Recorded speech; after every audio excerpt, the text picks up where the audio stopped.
Bien,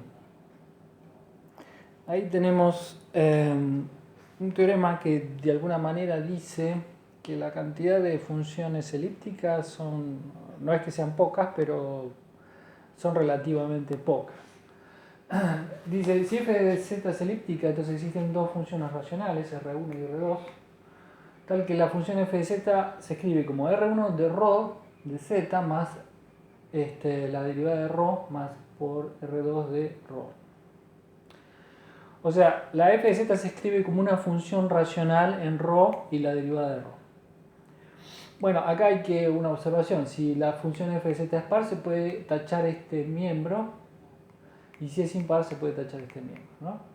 En general se escribe así, pero si es par, se puede borrar uno u otro miembro, si es impar o par. Siempre estamos diciendo acá, elíptica, recuerden, ya a esta altura debe estar claro, fijamos dos números, W1, W2, son los períodos, ¿sí? Y recuerden estos puntos, W1 sobre 2, W2 sobre 2 y el W1 más W2 sobre 2 son los semiperiodos. Le voy a agregar el 0 ahora, eso lo voy a llamar semiperiodos. Entonces voy a hacer la demostración de eso, que es la siguiente. A ver, vamos a ajustar. Bien, primer paso. Supongamos que f de z es par y no contiene ceros en exactamente esos puntos que recién dije, ¿sí? Eso lo volví a marcar ahí. Entonces, la observación primera es que si no tiene ceros, ¿sí? Estamos asumiendo que no tiene ceros la f, entonces supongamos que tiene que tener algún cero, porque si tiene orden por lo menos 2 o más, la f tiene que tener un 0, tiene un 0 en a, ahí lo marqué. Entonces, por paridad tiene que tener un 0 en menos a, y en realidad tiene que tener un 0 en menos a más w1 más w2, que sería el punto que estoy marcando ahí, que sería, hay que hacer reflejo por el semiperiodo central de ese sería el punto donde se anula. Entonces, si la función se anula en este punto, se anula en este otro punto. ¿Qué quiere decir eso? Que los ceros vienen apareados. Si aparece un 0 aquí y la función es par, aparece un 0 allí. Y además tienen el mismo orden, ¿sí? Eso es fácil de ver.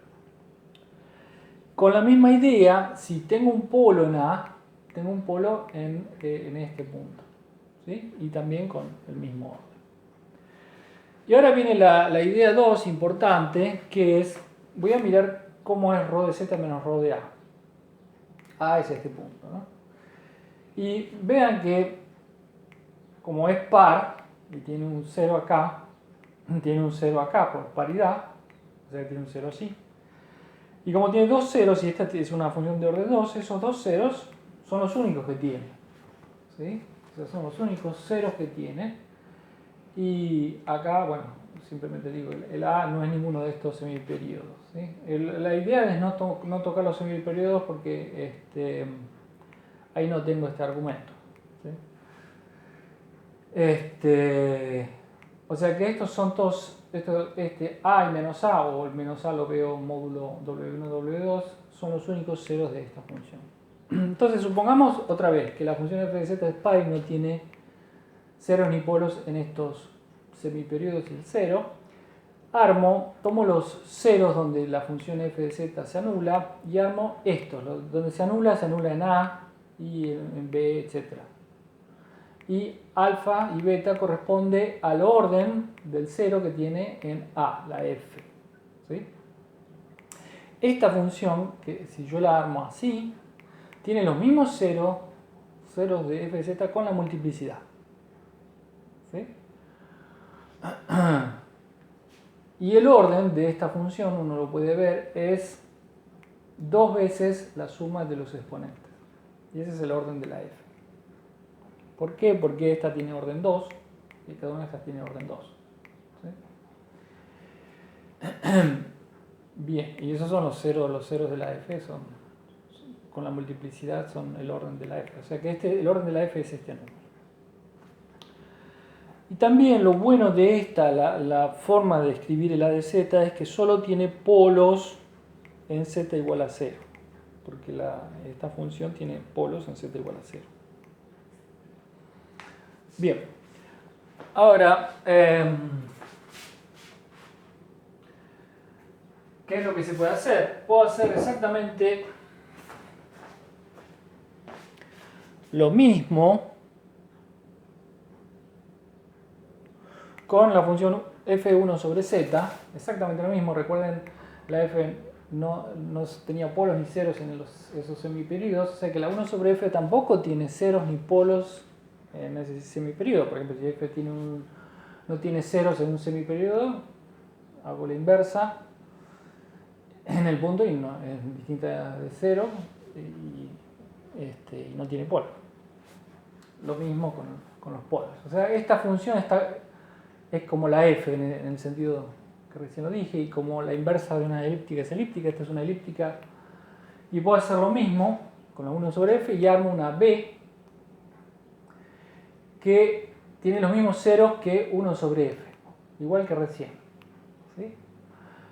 El orden de 1 sobre f es el mismo orden de f, así que c, d son los puntos donde tienen los ceros, o sea, el punto c, acá está el punto c y el menos c, y el d, el menos d, etc. Y lo elevo a, digamos, a la alfa prima y a la beta prima, que son la multiplicidad de los ceros, y tiene que pasar que alfa más beta, que era la multiplicidad que armaba la a anterior, y los alfa prima, tiene que verificar esto. Entonces, esta b tiene los mismos ceros que 1 sobre f. Y otra vez la b tiene los polos solo en z igual a 0. Acá hay que observar que los puntos A, B de la construcción de la A grande son distintos, y los puntos C, D son distintos también de los AB, y son todos distintos del punto 0. Entonces la idea es, pensándolo un poco bien, armo la función ahora A de z dividido B de z por f. Y voy a excluir el 0 y voy a mirar qué es lo que le pasa a esta función. Yo digo que esta función no tiene ceros. Y obviamente es elíptica porque es un producto y cociente de elípticas. ¿Sí? Si yo pruebo que no tiene ceros y es elíptica y la miro en cualquier z distinto de estos puntos, esta función va a dar algo no nulo, pero ya sé que es constante porque no tiene ceros.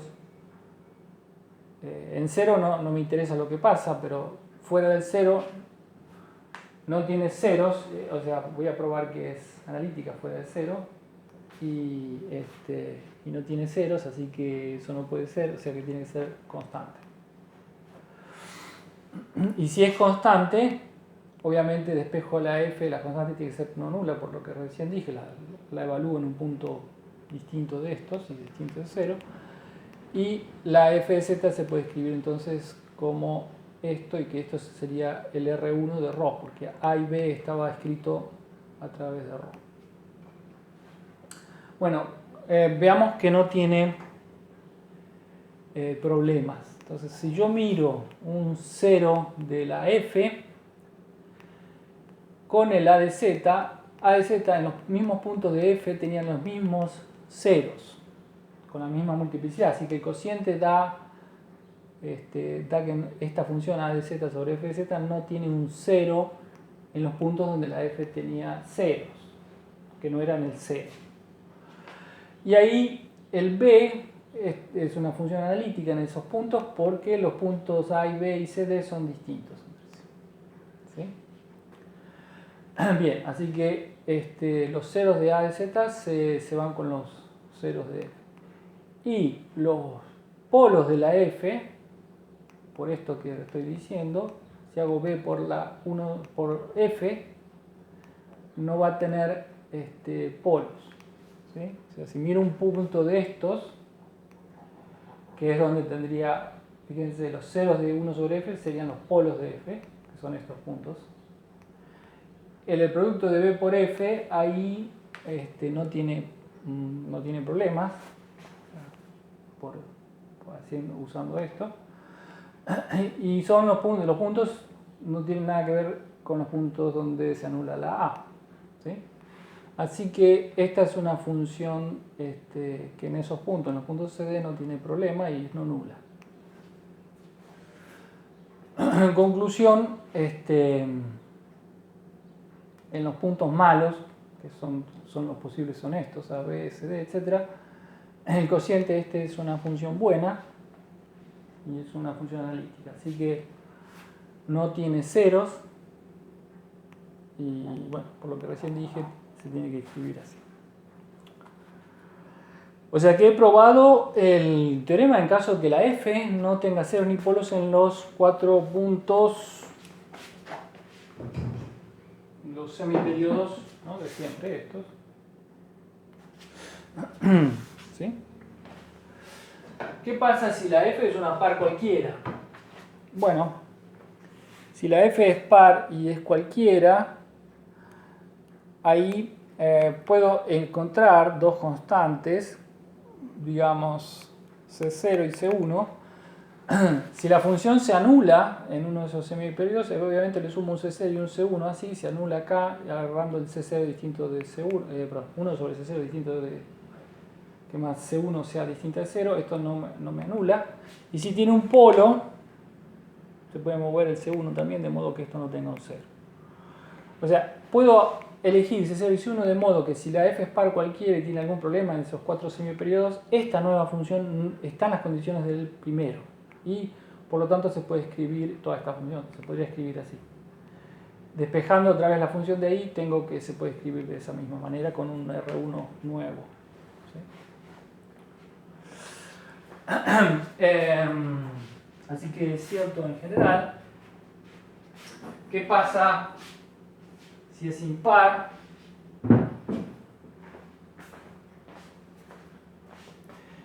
Si es impar,